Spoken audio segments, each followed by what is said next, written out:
pimpinan untuk pesantren Riyadh Bapak Ustaz Eksa Naizen tuh.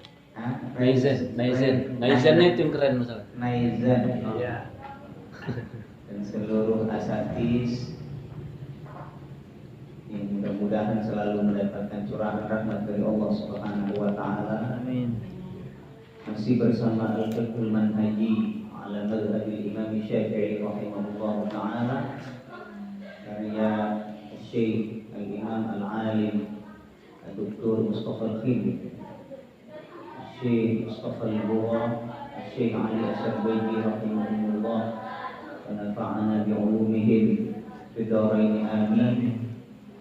Dan kesempatan ini kita akan menilik di bab atau kitab Taharah, kitab bersuci.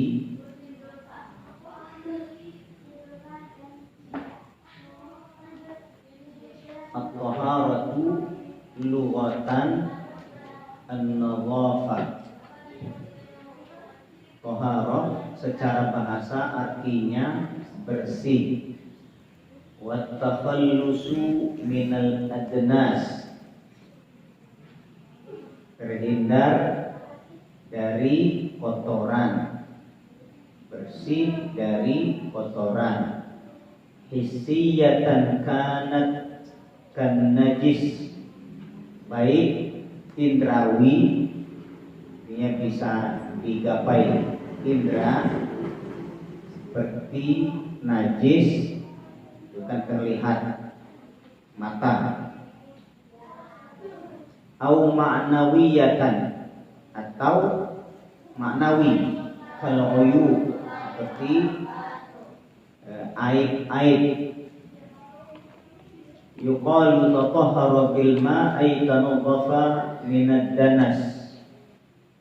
Tatahhara bil ma', bersuci dengan air, artinya apa? Membersihkan diri dari kotoran.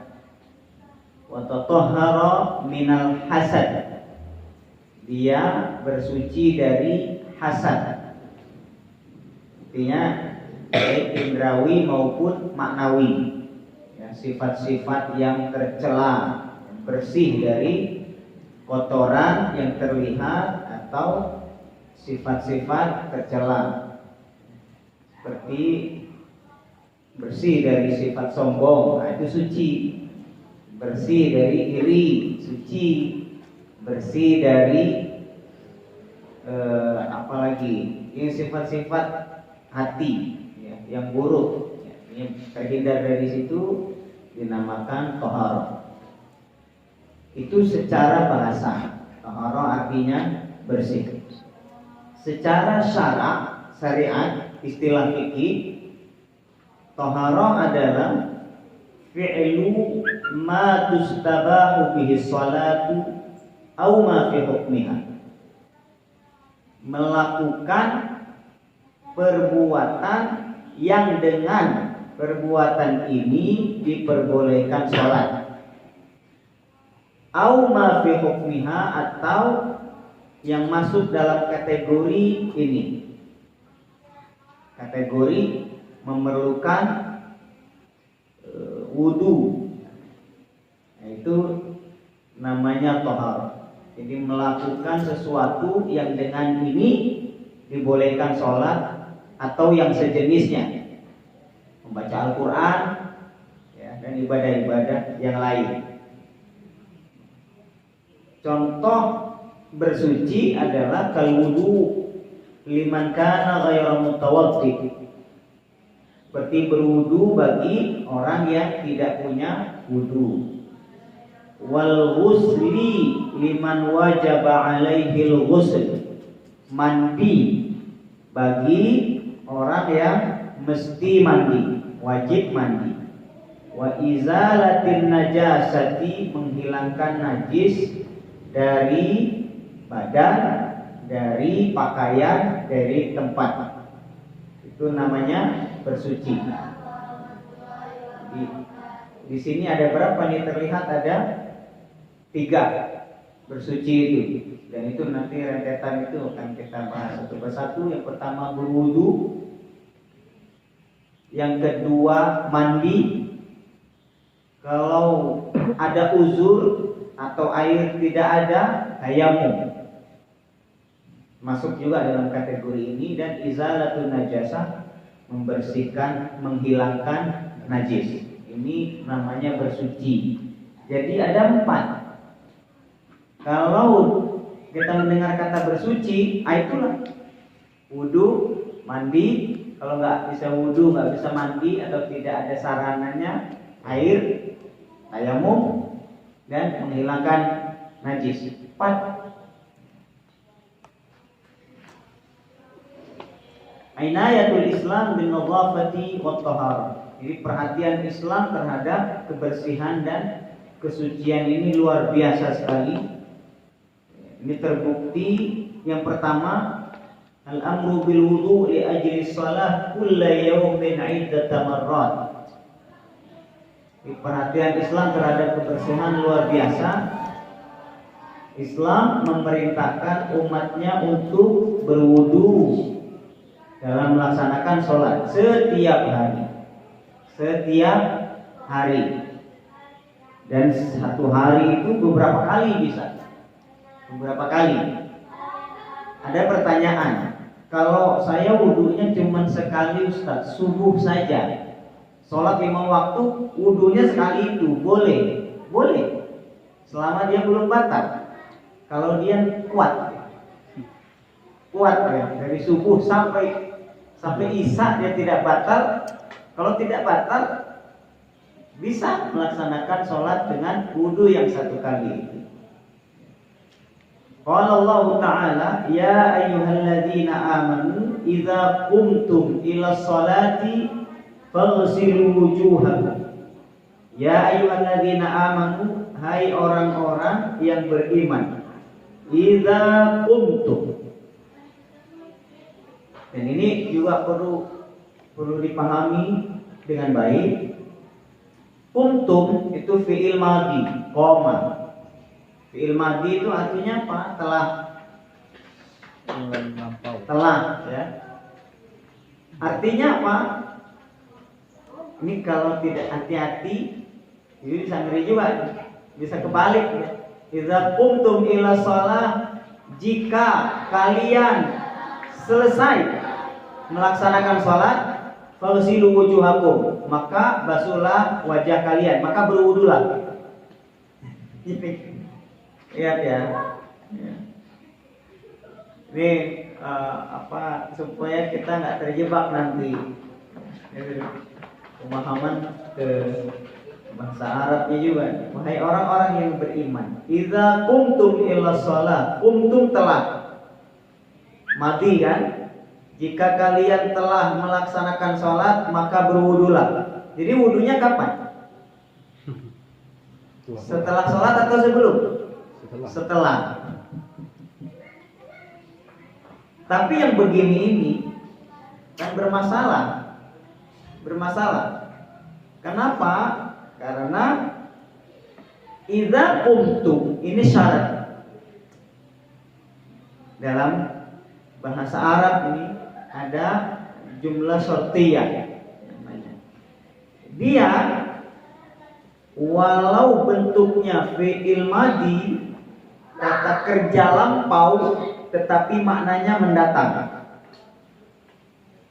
Maka kalau ada di mana-mana di dalam ayat Al-Qur'an atau hadis Rasulullah, idza qumtum ila shalah, dan yang semodel dengan ini, maka yang dimaksud idza aradtum al-qiyam ila shalah, jika kalian hendak melaksanakan sholat, maka berwudulah. Itu ya. Itu yang pertama yang mesti dipahami supaya nanti tidak terkecoh. Itu kan kata kerja lampau, tetapi di sini maknanya mendatang. Jika kalian hendak melaksanakan sholat, maka basuhlah wajah kalian, wa aydiyakum ilal marafiq, dan basuh tangan kalian ilal marafiq, sampai siku. Yang perlu dicatat juga di sini, ila ini artinya ma'a. Ila artinya ma'a. Jadi sampai siku. Kalau menggunakan ila berarti sikunya tidak masuk. Kalau ila, ya ila. Jadi dari ujung sini sampai sebelum siku, sikunya masuk atau tidak? Tidak. Kenapa nggak masuk? Karena pakainya ila. Ila itu punya arti sampai. Iya, tapi setelah kata sampai tidak masuk. Beda dengan hatta. Kalau kata setelah kata masuk. Akal sama kata hatta rasiha. Saya makan ikan sampai kepalanya. Kepalanya kemakan nggak? Kemakan juga. Pakai hatta. Tetapi kalau ila enggak. Akal sama kata ila rasiha. Saya makan ikan sampai kepalanya. Kepalanya masuk nggak? Enggak. Sama ini pun demikian dalam kaidah Arab. Ya. Wa aydiyakum ilal marafiq, dan basuh tangan kalian sampai siku. Masuk enggak sikunya? Enggak. Sampai sini. Kenapa pakai ila? Kemudian ketika melihat praktek wudu Rasulullah dan hadis-hadis Rasulullah semuanya, dan sahabat melihat Rasul kalau wudu sikunya masuk, bahkan dilebihkan. Ini namanya tahjil, dilebihkan, lewat dari siku masuk sampai sini. Ya, sehingga ayat ini maksudnya apa ini? Maka para ulama memaknai ila dengan ma'a, karena sikunya masuk. Nah itu fungsinya hadis, seperti yang kita bahas di pertemuan lalu. Hadis atau sunnah Rasul itu fungsinya menjelaskan yang ada di dalam Al-Quran. Salah satunya ini. Jadi ila maknanya apa nih? Ila di sini maknanya ma'a, beserta. Gitu. Kenapa? Karena praktek Rasul berwudu itu sikunya masuk. Gitu. Sehingga apa artinya ini? Fagsilu wujuhakum wa aydiyakum ilal marafiq. Basuh wajah kalian dan tangan kalian beserta sikunya. Gitu ya. Beserta sikunya. Jadi kalau udah paham yang begini, menerjemahkannya begitu. Beserta siku. Kalau terjemahan kemenak sampai. Tapi ulama-ulama tafsir ketika melihat ini, ya ila artinya sampai. Itu artinya beserta sikunya. Wamsahu biru'usikum, usap sebagian kepala kalian. Nanti perbedaan pandangan ulama di sini. Wa arjulakum ilal ka'bain, dan basuh kaki kalian sama juga. Ila di sini ma'a artinya beserta mata kaki. Gitu ya. Artinya apa di sini? Bahwa Islam sangat menekankan kebersihan. Al-amru bil wudu, kan diperintahkan wudu. Wudu ini apa? Kebersihan. Yang kedua, al-haddu 'alal ghusli fi katsirin minal munasabah. Memotivasi, mendorong umatnya untuk mandi di banyak kesempatan. Di sini lanjutan tadi surat Al-Maidah ayat 6. Wa in kuntum junuban fattahharu. Jika kalian junub, maka bersucilah. Fattahharu, bersucilah dengan apa? Kalau junub karena hadas besar, maka dengan bersucinya dengan mandi. Ya. Al-haddu 'alal ghusl, ini memotivasi umatnya untuk banyak mandi. Nah, itu. Di dalam hadis yang lain Sahih Bukhari Muslim, "Idza jaa ahadukum ilal jumu'ati falyaghtasil." Jika salah seorang kalian hendak melaksanakan sholat Jumat, pergi sholat Jumat, falyaghtasil, maka mandilah. Mandilah. Dan kesempatan-kesempatan yang lain, sholat Idul Fitri, sholat Idul Adha, sholat istisqa, sholat gerhana, itu disunahkan diawali dengan mandi. Kenapa? Karena syariat Islam menekankan pada kebersihan. Intinya apa di sini? Setiap ada perkumpulan apapun, bersihkan diri. Bersihkan diri. Maka kumpulan apa saja disunahkan mandi. Sehingga ketika kita bersama orang lain, ya, mereka melihat kita memang benar-benar representasi dari Islam yang menekankan pada kebersihan. Dan kebersihan ini ibarat luar biasa kebersihan. Dan mudah-mudahan kita juga dapat menerapkan ini, ya, karena ditekankan oleh Rasulullah SAW dalam banyak hadis. Yang ketiga, ini penekanan kebersihan, al-amru biqassil azfar, perintah untuk memotong kuku. Ini untuk apa nih? Perhatian Islam terhadap kebersihan. Nadhafatil asnan, kebersihan gigi. Taharatis siyab, kebersihan pakaian, ya. Ini juga perlu menjadi perhatian. Pakaian kalau sudah 1 minggu dipakai, dicuci. Artinya jangan sampai dia berubah warna baru dicuci. Ini juga menjadi menjadi perhatian Islam sampai sedetail ini. Rasulullah SAW bersabda, ini Sahih Bukhari Muslim, khamsun minal fitrah, ada 5 fitrah. Di riwayat yang lain 10, berbeda-beda ya riwayatnya. Yang disebutkan di sini adalah khamsun minal fitrah, ada 5 fitrah. Yang pertama, ini sunanul fitrah. Yang pertama al-khitan, ya, khitan disunat. Kenapa? Ini lagi-lagi perhatian terhadap kebersihan. Yang kedua istihdad.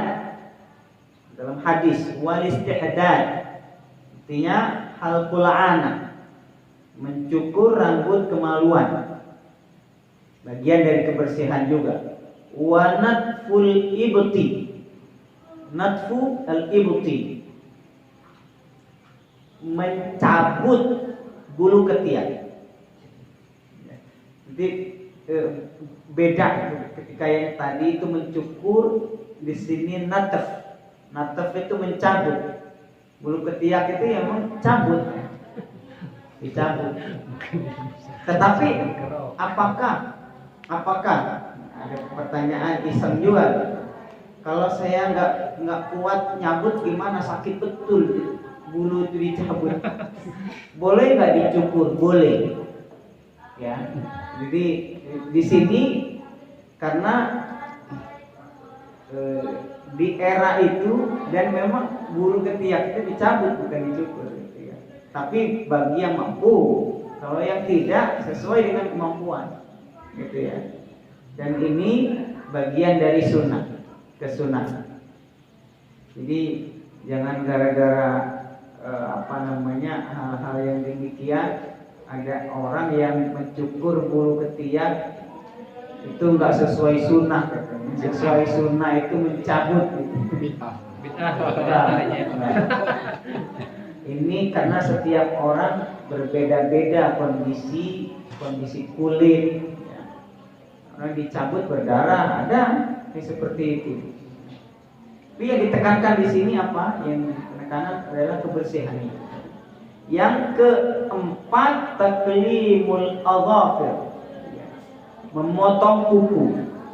Yang kelima, qasu asyarib, mencukur ini kumis. Itu bagi laki-laki. Kalau perempuan punya kumis ya cukur juga. Bagian dari kesunahan. Ada juga perempuan yang punya kumis. Ada. Isdahlia punya kumis. Ya kan? Wa qala sallallahu alaihi wasallam, hadis yang berikutnya, Rasulullah bersabda, laula an asyqa ala ummati la amartuhum bisiwaki 'inda kulli salat. Diambil kata-katanya tuh, ingat-ingat kepala. Tadi apa? Kita istihdad, nataf, nyabut, qas, syukur, gitu ya. Itu diambil tuh. Kos. Ya, syukur-syukur nanti kalau mau bicara bahasa Arab kan sudah banyak kosakatanya. Ini mungutin begini nih. Kata Iya. Ada yang apa namanya? Ustaz pengen bisa bahasa Arab gimana Ustaz caranya? Gampang. Gampang mau bisa bahasa Arab, mau lancar ngomong gampang.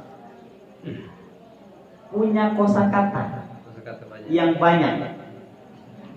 Artinya kalau kita mau lancar bicara ya, kalau untuk baca kitab ya harus ada grammar dan aturan. Tapi untuk lancar bicara itu nggak perlu grammar. Yang penting banyak kata di sini, ngomong aja apa adanya. Orang Arab di Saudi, di Mesir, coba lihat aja ngomongnya seperti apa. Nggak pakai grammar, nggak ngomong aja gitu. Iya. Aturan. Susah ya pakai aturan. Kayak batu-batu hajar-hajar gitu. Iya, itu yang ya, itu hajar ya. Betul. Benar, hajar. Itu kalau maka mumpung masih bukan masih kecil, mumpung masih muda gitu. Itu tangkapnya luar biasa. Satu-satu. Ingat itu, poster apa? Ya, catat tuh yang dapat. Jadi ada videonya ini kan diulang lagi. Ya, catat tuh. Untuk sekarang nggak usah dipikir dulu ini kepake atau enggak kata-kata ini. Nanti dulu itu, penting banyak dulu gitu. Nanti kan bisa ketahuan juga ini yang sering dipakai, ini enggak, ini udah kuno, enggak pakai lagi, ini yang itu nanti. Sekarang kan sudah era YouTube, nanti buka aja video apa namanya berita Arab gitu, bisa. Ya. Kalau pengen tahu bahasa yang kepake atau enggak kepake, sering aja baca koran Arab atau lihat TV Arab, ya itu sudah di YouTube semua, Jazirah, Al-Yawmusabe, semua udah di YouTube. Jadi belajar bahasa Arab itu sudah sangat gampang sekarang. Tapi yang terpenting lingkungan, dibuat lingkungan sehingga ketika ngaji kitab begini, itu kita mengutin kata-kata itu. Ada lingkungannya, praktek. Enggak ada sendiri depan cermin. Kawan saya nggak belajar bahasa Prancis tapi lancar ngomongnya. Karena tiap hari depan cermin aja ngomong sama dirinya sendiri. Iya, ngarang aja. Belajar paling bentar 2-3 hari, habis itu ngomong aja sendiri. Yang tahu rumus-rumusnya ya. Kalau saya Prancis kan cuma oui aja sama nom. Iya, oui nom. Orang ngomong oui, ini nom. Nom itu enggak ya? Enggak, iya. Bahasa Arabnya na'am, la gitu. Laula an asyqa ala ummati, kalau saya tidak memberatkan umat saya, asyuk, syaqqa yasyuk, itu memberatkan, berat, masyaqqah, berat. Laula an asyqa ala ummati, kalau saya andai saja tidak memberatkan umat saya, la amartuhum bisiwaki 'inda kulli shalah. Pasti saya akan perintahkan mereka, umat saya. Perintahnya perintah apa ini? Perintah sunnah apa wajib? Wajib. Kalau saya tidak memberatkan umat saya, pasti saya akan wajibkan mereka bersiwak setiap kali sholat. Nah, gitu. Tapi kan nggak wajib. Kenapa? Karena Rasulullah mengerti betul. Ini berat. Hukumnya apa? Siwak itu sunnah. Tidak wajib. Sama dengan. Jadi Rasul itu sangat memperhatikan umat, sayang betul. Sholat taraweh. Sholat taraweh Rasul hanya 3 malam. 3 malam juga nggak di malam yang pertama, tanggal 1 Ramadan, malam kedua Ramadan, ketiga Ramadan enggak. Tapi malam 23 Ramadan, malam 24 enggak, malam 25 Ramadan, 26 enggak. Ya, di satu riwayat 2 malam, di riwayat yang lain 3 malam, 27. Jadi Rasul sholat tarawehnya di masjid itu 23, malam 25, malam 27, malam 28, 29 enggak. Udah banyak betul jamaahnya di Masjid Nabawi, tapi enggak keluar. Pagi-pagi subuh keluar ngimami subuh. Setelah sholat subuh, saya tahu semalam kalian ngumpul kan, nunggu saya. Saya nggak keluar sengaja supaya sholat tarawih ini atau qiyam Ramadan ini tidak menjadi wajib. Kalau wajib kalian nggak sanggup. Nah, itu. Ya, itu bentuk kasih sayang Rasulullah kepada umatnya. Sungguh luar biasa. Ini siwak itu disunahkan oleh Rasulullah SAW. Lagi-lagi apa ini perhatian terhadap kebersihan. Di riwayat yang lain ma'akul wudu. Jadi diberitakan siwak ma'akul wudu setiap berwudu. Ya, setiap berwudu. Wa qala ta'ala al-istihdad tadi huwa isti'malul Musa. Musa itu pisau. Kalau kita cukur itu di akhir kan dikerik itu pakai apa, pisau cukur itu ya. Nah, itu Musa namanya. Musa itu pisau cukur. Musa. Iya, Musa. Karena Musa. Musa itu sampai sekarang dipakai nih, Musa itu pisau cukur. Istihdad mencukur, maaf, kemaluan, bulu kemaluan dengan pisau cukur. Itu istihdad namanya. Ada dalam hadis Sahih Bukhari, Muslim. Wa qala ta'ala wa siyabaka fatahhir, surat Al-Muddatsir ayat 4. Pakaian Anda fatahhir, maka bersihkanlah.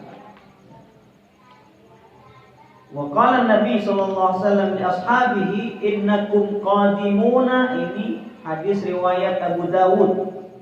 Innakum qadimuna ala ikhwanikum. Ya. Sesungguhnya kalian akan bertemu dan berkumpul bersama kawan-kawan kalian. Fa aslihu rihalakum. Maka dandanilah, perbaikilah, siapkanlah pelana perjalanan kalian. Pelana tempat untuk tunggangan. Dulu kalau sekarang ini ya kendaraan sudah inilah ya, Alphard atau mobil, motor, ya mesinnya kontrol, remnya kontrol, nah gitu ya. Kalau dulu, karena dulu kan onta, tuh hadis ini muncul ya waktu zaman onta, belum ada motor, maka yang termaktub juga rihal. Wa aslihu libasakum, pakai pakaian yang baik. Aslihu, baguskanlah pakaian. Baguskanlah pakaian itu artinya yang pantas ketika akan berkumpul. Jadi jangan sembarangan juga.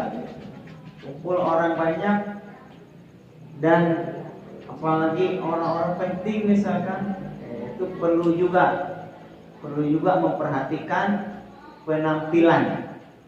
Ini dianjurkan dalam syariat kita. penampilan yang bagus. Tidak harus baru, baju yang pantas dipandang. Jadi tidak benar juga kalau Islam itu mengajarkan yang berpakaian ala kadarnya gitu. Artinya ya begini-beginilah, dipantaskan. Bahkan di sini bahasanya aslihu. Aslihu itu apa aslihu? Dandanilah, perbaguslah pakaian-pakaian kalian ketika mau berkumpul dengan orang banyak. Hatta takunu ka'annakum syammatun finnas, sehingga kalian menjadi orang yang syama. Syama itu memiliki kedudukan tinggi di mata masyarakat. Artinya dipandang orang bagus, itu syama. Fa innallaha la yuhibbul fuhsya wala tafahhush. Al-fuhsh, sesungguhnya Allah tidak menyukai al-fuhsh. Fuhsh itu apa? Al-qabih minal qaul awil fi'il. Jadi ngomong buruk, melakukan yang tidak baik, itu namanya fuhsh. Allah tidak suka dengan ucapan yang buruk dan perbuatan yang buruk. At-tafahush takalluful fuhsh wal mubalaghah fi. Artinya sangat buruk. Sangat buruk perangainya, sangat buruk ucapannya, itu tidak disukai oleh Allah Subhanahu wa taala. Ini fuhsh dan tafahush masuk juga dalam kategori itu. Ada dua ya. Ada dua. Yang pertama penampilan, yang kedua perangai. Jadi bersih penampilan, bersih perangai, bersih ucapan, bersih perbuatan dari hal-hal yang tidak baik. Surat Al-Baqarah ayat 222, Innallaha yuhibbut tawwabin wa yuhibbul mutatahhirin. Allah Subhanahu wa taala mencintai orang-orang yang tawwab.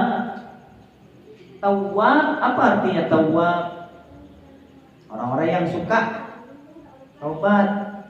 Tawwab ini bentuk mubalaghah. Bentuk apa namanya? Mubalaghah dari taib. Taib itu orang yang kembali. Kalau tawwab orang yang sering kembali. Gitu ya.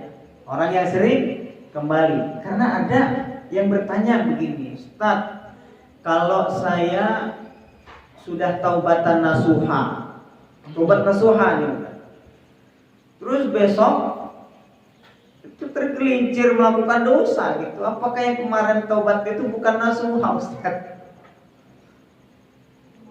Yang kemarin itu melakukan lagi. Jadi lihat nih di sini menggunakan kata tawwab. Tawwab itu artinya apa? Tawwab artinya sering pulang. Ya, sering pulang.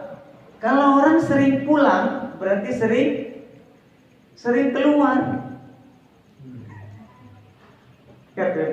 Dan itu banyak tuh terkait dengan ini. Ni'mal 'abdu innahu